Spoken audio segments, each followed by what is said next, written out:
मैं शहर में कल लैंड हुआ था और शहर में लैंड होते ही मैंने देखा कि ट्रैफिक का हाल काठमांडू में बहुत ही ज्यादा बुरा है। काठमांडू घूमते हुए जो एक खास बात आपको दिखेगी वो है काठमांडू के टेम्पल्स। हाँ, काठमांडू नेपाल को सिटी ऑफ टेम्पल्स भी बोला जाता है। यहाँ पे भाई इतनी शांति है, बहुत ही कम लोग हैं। आपको ना चिड़ियों की आवाज आ रही होगी, अगर हल्का आप गौर से सुनोगे ना। वाह भाई, ऊपर आ गया हूँ। ऊपर आते ही आप इधर की तरफ अगर देखोगे, शानदार नजारा। मैं आपको जूम करके दिखा रहा हूँ, आंखों से इतना प्यारा, इतना शानदार लग रहा है ना भाई। सामने की तरफ पहाड़ देखो, कितने शानदार लग रहे हैं भाई। जायज भी है उधर के बनता है ना। हाँ, फ्रस्ट्रेट थे, नहीं नहीं नहीं, इतना फ्रस्ट्रेट नहीं थे कि इतना मास प्रोटेस्ट हो जाए या इतना वो हो जाए। आपको नहीं लगता कि ये ज्यादातर करवाया गया है रादर देन होने के बजाय? हाँ, पॉलिटिकल स्टेबिलिटी नहीं है, इसलिए भी कोई पर्टिकुलर ओपोनेंट पार्टी जो होते हैं उसके बहुत अच्छा काम किया। भाई आदत इतनी गंदी है ना, मैं मोमो बोल ही नहीं पा रहा, मोमोज ही निकलता है मुंह से। मोमोज मोमोज, फिर भाई मुझे किसी ने टोक दिया, भाई मोमोज नहीं होते, मोमो होते हैं। और जो साथ में सॉस दी है ना, बहुत ही ज्यादा यूनिक सी सॉस है। मैंने इससे पहले ऐसी सॉस खाई नहीं है कहीं भी। दोस्तों, स्वागत है आपका एक नई वीडियो के साथ। फिलहाल मैं हूँ नेपाल, काठमांडू के अंदर। और कल आपने जैसे कि देखा, मैं फ्लाइट पकड़ के दिल्ली से सीधा काठमांडू आ गया था। आज ये मेरा काठमांडू में दूसरा दिन है और अभी मैं निकला हूँ थोड़ी आउटिंग के लिए। फिलहाल आई होप आप घर में अच्छे होंगे, अपने माँ बाप का ध्यान रख रहे होंगे और साथ में अपनी लाइफ अच्छी बिता रहे होंगे। फिलहाल अभी हम जा रहे हैं थोड़ी आगे की तरफ, क्योंकि मैंने एक बाइक रेंटल की शॉप को सर्च किया था। आज हम काठमांडू शहर को बाइक की मदद से अच्छे से घूमने वाले हैं। भाई जैसे ही आप काठमांडू शहर में बाहर की तरफ निकलोगे, आपको दिखेगा बहुत सारा ट्रैफिक, और ऐसी ड्रेस में ट्रैफिक पुलिस वाले भी, क्योंकि यहाँ पे ट्रैफिक बहुत ही ज्यादा हो जाता है। मैं शहर में कल लैंड हुआ था और शहर में लैंड होते ही मैंने देखा कि ट्रैफिक का हाल काठमांडू में बहुत ही ज्यादा बुरा है। दिल्ली से भी बुरा लगा मुझे ट्रैफिक काठमांडू के अंदर, क्योंकि एकदम कंजेशन हो जाता है, बिल्कुल ट्रैफिक रुक सा जाता है और बार बार ही ट्रैफिक पुलिस को आके क्लियर करवाना पड़ता है काफी सारा ट्रैफिक। हालांकि अब मैं देख रहा हूँ कार रेंटल की शॉप जो थी वो मेरे होटल से सिर्फ 500 या 700 मीटर की दूरी पे थी। मैं 500 मीटर के आसपास लगभग आ गया हूँ धीरे चलते चलते। अब आई गेस 200 मीटर रह गया है सिर्फ यहाँ से बाइक रेंटल की शॉप, और साथ ही साथ काठमांडू शहर की सारी टूरिस्ट अट्रैक्शन को हम अच्छे से घूमने की कोशिश करेंगे। अगर हम बात करें नेपाल काठमांडू के बारे में, तो ये टोटली एक लैंडलॉक कंट्री है जो कि चाइना और इंडिया के बीच में फंसी हुई है। हालांकि बहुत ही प्यारी सिटी है, चारों तरफ से माउंटेन के अंदर घिरी हुई है। काठमांडू शहर की पॉपुलेशन के बारे में बात करें तो इसकी पॉपुलेशन है 30 मिलियन के आसपास। हालांकि नेपाल जो है वो इंडिया के साथ ओपन बॉर्डर शेयर करता है। इंडिया सिर्फ दो ही कंट्रीज के साथ ओपन बॉर्डर शेयर करता है, वो है नेपाल और भूटान। इंडिया के साथ नेपाल के रिलेशंस बहुत ही ज़्यादा अच्छे हैं। जैसे कि आपको पता है, इंडिया 7 कंट्रीज के साथ लैंड बॉर्डर शेयर करता है, लेकिन आज तक ऐसी 2 ही कंट्रीज रही है जिनके साथ इंडिया ओपन बॉर्डर शेयर करता है। उन 2 कंट्रीज में से भी एक कंट्री है नेपाल। अब हालांकि नेपाल कभी भी किसी भी देश का गुलाम नहीं रहा, लेकिन फिर भी ब्रिटिशर्स ने बहुत ज़्यादा बार नेपाल के ऊपर हमला किया है। लेकिन नेपाल के अंदर बहुत ज्यादा रिसोर्सेज नहीं होने की वजह से नेपाल को कभी भी गुलाम नहीं बनाया गया ब्रिटिशर्स के द्वारा। अगर आप नेपाल और इंडिया के बॉर्डर को ध्यान से देखोगे तो आपको एक पेंसिल से मार्क करी हुई बॉर्डर लाइन दिखेगी जो बिल्कुल एग्जैक्टली बॉर्डर को डिफाइन करती है।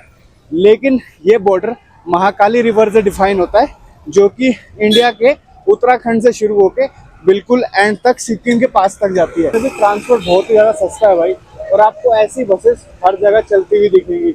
ये प्राइवेट बसेस भी, हालांकि मैं पूरी तरह श्योर नहीं हूँ कि ये प्राइवेट बसेस हैं या फिर ये गवर्नमेंट बसेस हैं, लेकिन इसी तरह की बसेस आपको हर जगह चलती हुई दिखेगी। आपको ये पर्टिकुलर मुझे हिमाचल की बसेस की तरह लग रही है, जैसे हिमाचल के अंदर जैसी बसेस चलती है वैसी ही लग रही है। और जैसे कि मैं आपको बोल रहा था, ट्रैफिक देखो, ये देखो पूरा कंजेशन हो जाता है थोड़ी थोड़ी देर में काठमांडू के अंदर, और ट्रैफिक आपको ऐसे लगेगा कि बिल्कुल हिल ही नहीं रहा कई बार। तो काठमांडू घूमते हुए जो एक खास बात आपको दिखेगी वो है काठमांडू के टेम्पल्स। हाँ, काठमांडू नेपाल को सिटी ऑफ टेम्पल्स भी बोला जाता है, क्योंकि काठमांडू के अंदर आपको हर जगह अलग अलग तरीके के टेम्पल्स देखने को मिल जाएंगे, और साथ ही साथ बहुत सारे बुद्धा टेम्पल भी देखने को मिल जाएंगे, क्योंकि काठमांडू शहर को बुद्धिस्ट पॉपुलेशन ने भी काफी इन्फ्लुएंस किया था। ये घर देखो भाई, कितना सुंदर लग रहा है, ऐसा लग रहा है ना जैसे नेपाल के अंदर पुराने घर हुआ करते थे, बिल्कुल वैसी वाइब दे रहा है। हालांकि शहर के अंदर घूमते हुए आपको ऐसा बिल्कुल भी नहीं लगेगा कि आप इंडिया से कहीं बाहर घूम रहे हैं। सब लोग आपकी जुबान समझते हैं, सब लोग अच्छे से बोल रहे हैं आपसे, और आप हर किसी की बात को अच्छे से समझ सकते हो।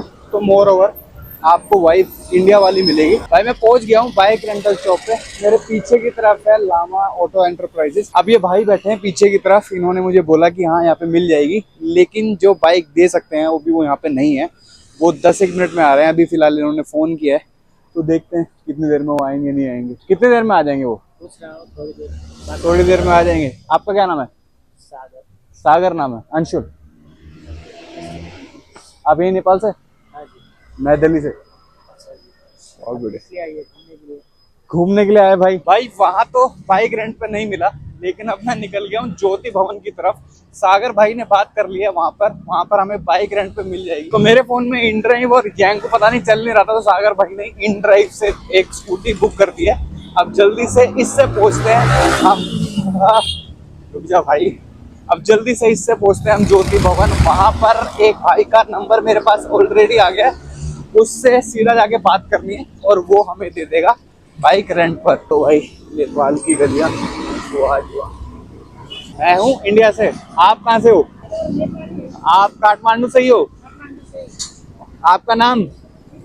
सीता। दोबारा बोलिए। आप कभी गए हैं इंडिया? गए हैं पहले? नहीं गए हो? मैं नेपाल पहली बार आया हूँ। हाँ जी, घूमने के लिए। नेपाल सुंदर ही इतना है ना आपका।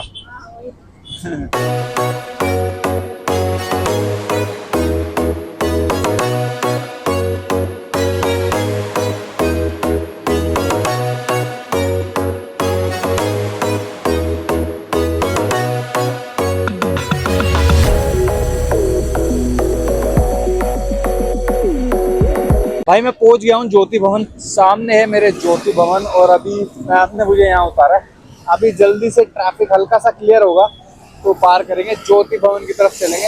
हालांकि मुझे उनको कॉल भी करना है। उन्होंने बोला था मुझे जैसे आप ज्योति भवन पहुंचो तो आप मुझे कॉल करना, मैं आपको वहाँ रिसीव कर लूंगा। अब जल्दी से एक बार क्रॉस कर लूँ क्योंकि ट्रैफिक है बहुत ही ज्यादा। तो भाई मैं आ गया हूँ बाइक रेंटल शॉप पर। अभी ये भाई साहब आ गए और इनसे जल्दी से फॉर्मेलिटी पूरी करते हैं। फिलहाल ये रही सारी बाइक और मैं यहाँ से लेने वाला हूँ एक बाइक रेंट पर, जो कि बहुत ही अच्छी कंडीशन में मुझे मिल गई है। हालांकि आप एक चीज का ध्यान रखना, आप यहाँ पे जितनी भी बाइक है उनको अच्छे से चेक कर लेना, उनकी वीडियो बनाने ला। डॉक्यूमेंटेशन की अगर बात करें तो इन्होंने मेरी इंडियन लाइसेंस और इंडियन आईडी पे ही मुझे ये स्कूटी दे दी थी। मुझे पासपोर्ट देने की कोई जरूरत नहीं पड़ी थी। तो आप यहाँ पे आके अच्छे से ले सकते हैं, जो कि ज्योति भवन के अंदर है। भाई फाइनली अपने को मिल गई है स्कूटी रेंट पर। ऐसी दिखती है अपनी रेड स्कूटी।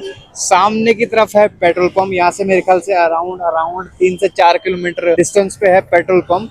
तो मुझे इंस्ट्रक्शन मिली है कि जल्दी से यहाँ से जाके सीधा पेट्रोल भरवा लेना, आपके लिए अच्छा होगा, क्योंकि उन्होंने मेरे ख्याल से आधा लीटर के आसपास पेट्रोल दिया है। क्या डॉक्यूमेंटेशन थे, क्या प्राइस था, उसके बारे में एक बारी बात करेंगे अच्छे से, एक बारी पेट्रोल भरवा के। अब जल्दी से अपनी बाइक स्टार्ट करते हैं, चलते हैं पेट्रोल पंप, वहां पे पेट्रोल भरवाते हैं।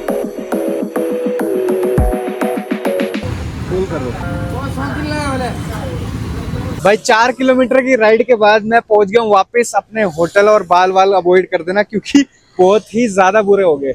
अब मैं वहां से निकला था अपनी बाइक लेके सीधा पेट्रोल पंप। मैंने पेट्रोल भरवाया, पेट्रोल भरवा के अब सीधा मैं यहाँ आ गया हूँ। मेरे को पड़ी है ये बाइक 1200 नेपाली रुपए के आसपास, जो कि पड़ते हैं 750 इंडियन रुपए। बहुत ज्यादा नहीं है, बहुत ही रीजनेबल प्राइस में मुझे बाइक मिल गई। हालांकि मैं यांगो का इस्तेमाल कर सकता था आसपास जाने के लिए, लेकिन मेनली मैंने ये स्कूटी ली है नगरकोट जाने के लिए, जिसका एक दिन का फेयर पड़ रहा था मुझे कम से कम $90 के आसपास। वो एक दिन का ग्रुप टूर था। तो मैंने सोचा कि मैं एक स्कूटी हायर करता हूँ और स्कूटी पे ही अपना अच्छे से एक्सप्लोर करेंगे हम नगरकोट को। और साथ ही साथ आप पूरे नेपाल, पूरे काठमांडू के अंदर जो बहुत अच्छी अच्छी चीजें हैं उनको भी एक्सप्लोर करने वाले हैं। सामने की तरफ है भाई मेरा ये होटल। अभी जस्ट अंदर में जाऊंगा, मेरे को एक अपना बैग लेना है। जस्ट बैग लेके फिर वापसी आता हूँ और फिर निकलते हैं अपनी राइड पे।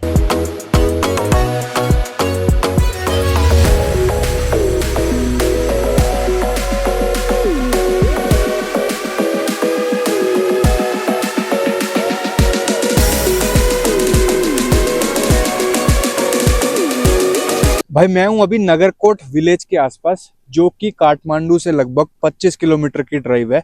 मैंने स्कूटी रेंट पे ले ली थी जैसे आपको पता है। वहां से मैं ड्राइव करके यहाँ पर आ गया हूँ नगर पोर्ट, और यहाँ का सनसेट जो है बहुत ही ज्यादा फेमस है।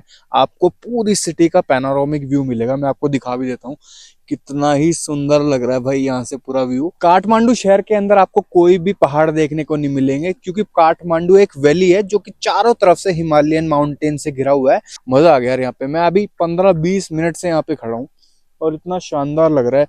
पीछे की तरफ स्टेप फार्मिंग है पूरी तरह से, आप देख सकते हो वहां से वहां तक स्टेप फार्मिंग। अगर मैं थोड़ा सा जूम करके दिखाऊंगा तो इतना सुंदर लग रहा है भाई। उधर की तरफ आपको वैली देखने को मिलेगी।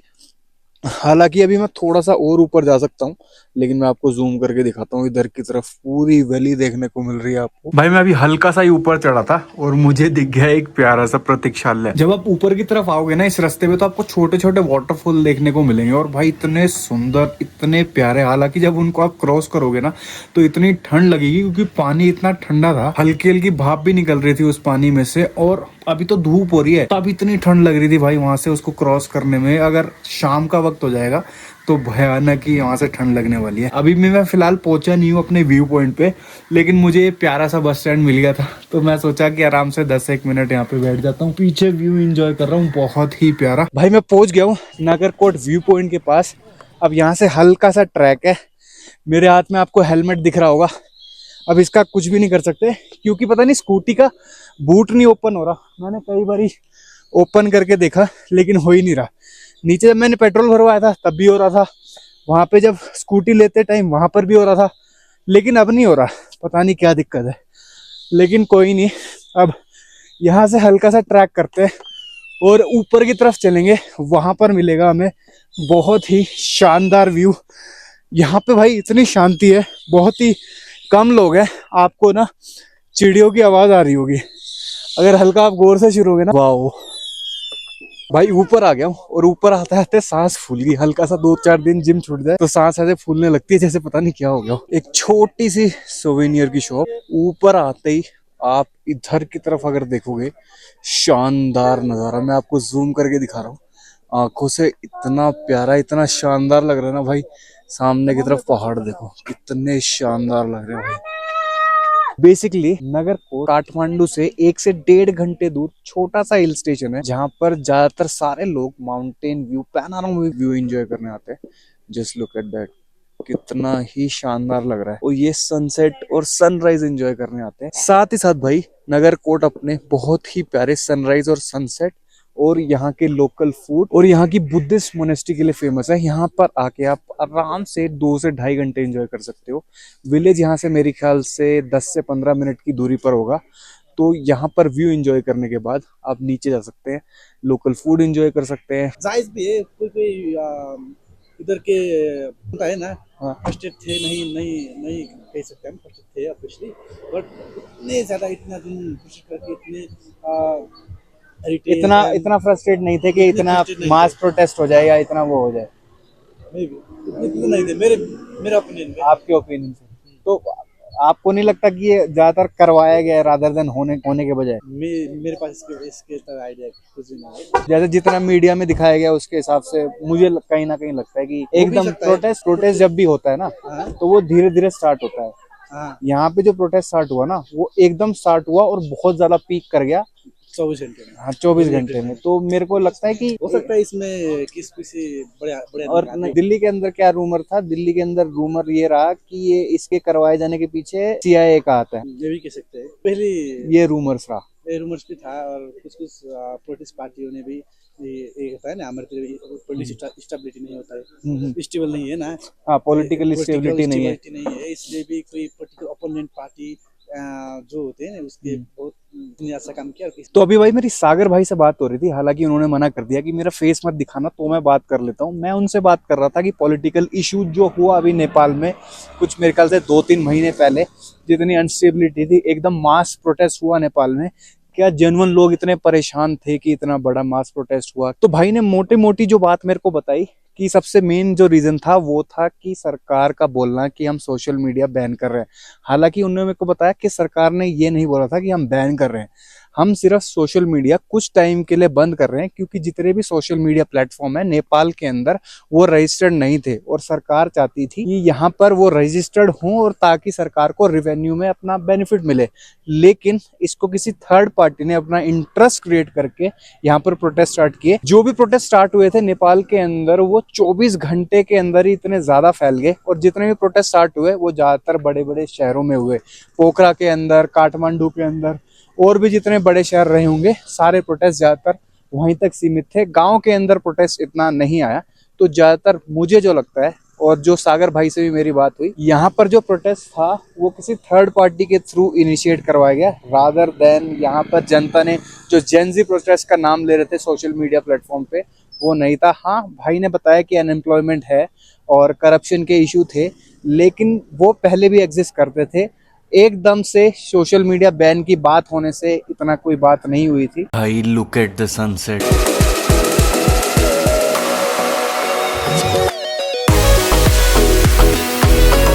सो भाई मैं आ गया हूँ नगरकोट से वापस। जैसे अभी पीछे की तरफ मैंने अपनी स्कूटी पार्क करी है। होटल वालों ने कहा था कि पेट्रोल पंप के साथ में एक जगह जा रही है, वहाँ पे गार्ड खड़ा होगा, वहाँ पर ही हमारी पार्किंग है।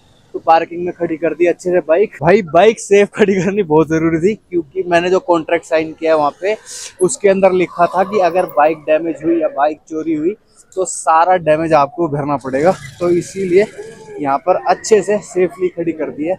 हालांकि जब मैंने उनसे पूछा कि इंश्योरेंस कवर आप दोगे नहीं दोगे, तो उन्होंने कहा नहीं, हम इंश्योरेंस कवर नहीं देते हैं। एक बार ये अब डॉक्यूमेंटेशन की भी बात कर लेते हैं। हालांकि पता नहीं मैंने आपको इनिशियली बताया था नहीं बताया था, क्या डॉक्यूमेंट्स लगे मेरे क्या नहीं। भाई मैंने उनको दिया था अपना आधार कार्ड, अपना वोटर आईडी, और ये सफिशिएंट था।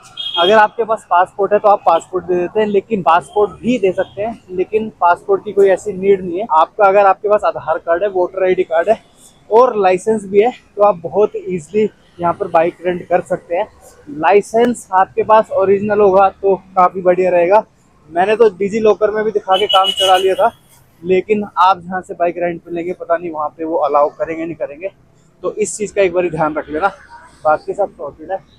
अब ये रहा भाई अपना होटल, जल्दी से एक बारी क्रॉस कर लेते हैं यहाँ से। भाई अभी ऊपर चला गया था मैं होटल में, और जल्दी से टोपी ओपी पहन के, जैकेट वैकेट पहन के दोबारा नीचे आया हूँ, क्योंकि बहुत ही ज़्यादा भयंकर ठंड लग रही थी। अब जल्दी से जा रहा हूँ, एक बार ये अपनी बाइक उठाता हूँ जहाँ पे मैंने खड़ी थी पेट्रोल पंप के पास, और उसके बाद फिर यहाँ के the most famous momo thermal street के पास नारायण दा के मोमोज खाने चलेंगे। भाई फाइनली मैं पहुंच गया हूँ काठमांडू नेपाल की फेमस नारायण दा के मोमोज की शॉप के बाहर। तो अगर हम काठमांडू नेपाल के अंदर है और मोमो को मोमोज बोलने की गलती कर रहे हैं, तो आपको बहुत ही ज्यादा क्रिटिसिज्म फेस करने को मिलने वाला है, तो इस चीज का ध्यान रखना। बाकी शॉप मेरे पीछे है, अच्छे से आप आ सकते हैं यहाँ पे। ये जस्ट रुद्रपुर पैलेस के सामने वाला नारायण दा मोमोज के आगे खड़ा हूँ। मेरे ठीक सामने वसंतपुरा, और पीछे आपको दिख रहा होगा नारायण दा के मोमो। जल्दी से एक बार अंदर चलते हैं, कुछ ऑर्डर करते हैं और देखते हैं ये दुकान क्या ऑफर करने वाली है।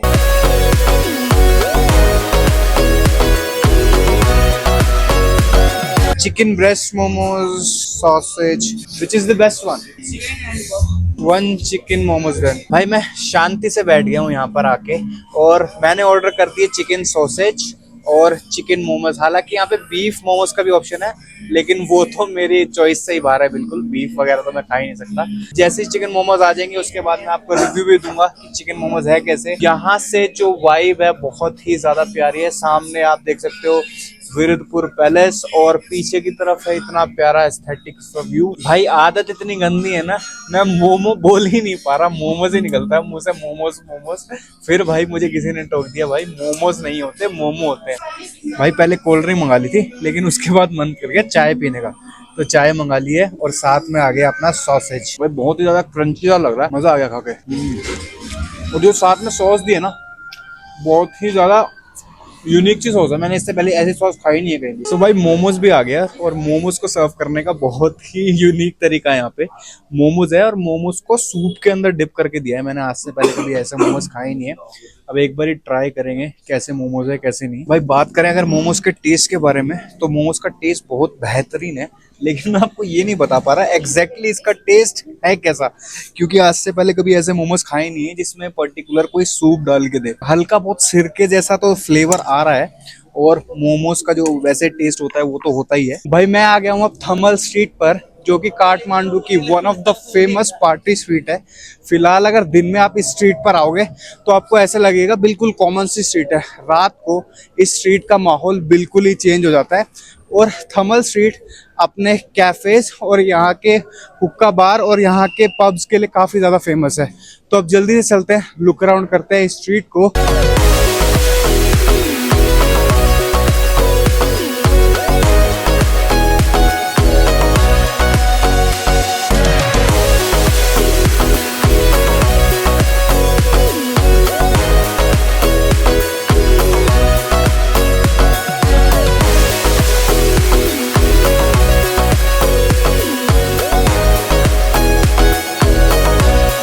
भाई थमल स्ट्रीट से आ गया हूँ रूम में वापस। बहुत ही प्यारी स्ट्रीट थी, बहुत मज़ा आया वहाँ पर घूमने में।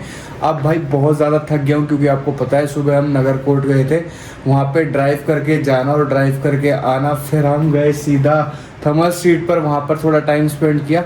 अब आँखें हो गई है बिल्कुल लाल, अब बस बेड दिख रहा है और नींद दिख रही है, क्योंकि जब मैं थमल स्ट्रीट पर था वहाँ भी मैं बहुत ज़्यादा उबासी ले रहा था भाई। अब बस आराम से सोऊंगा। आई होप आपको ये वीडियो अच्छी लगी हो और इन्फॉर्मेटिव लगी हो। अगर आपको मेरे ब्लॉग अच्छे लग रहे हैं तो मेरे चैनल को लाइक करें, सब्सक्राइब करें, शेयर करें, ताकि मैं ऐसा ही यूज़फुल और अच्छा कंटेंट आपके लिए लाता रहूं। बाकी आपके लिए मैं ऐसे अच्छी वीडियो बनाता रहूँगा। सायोनारा।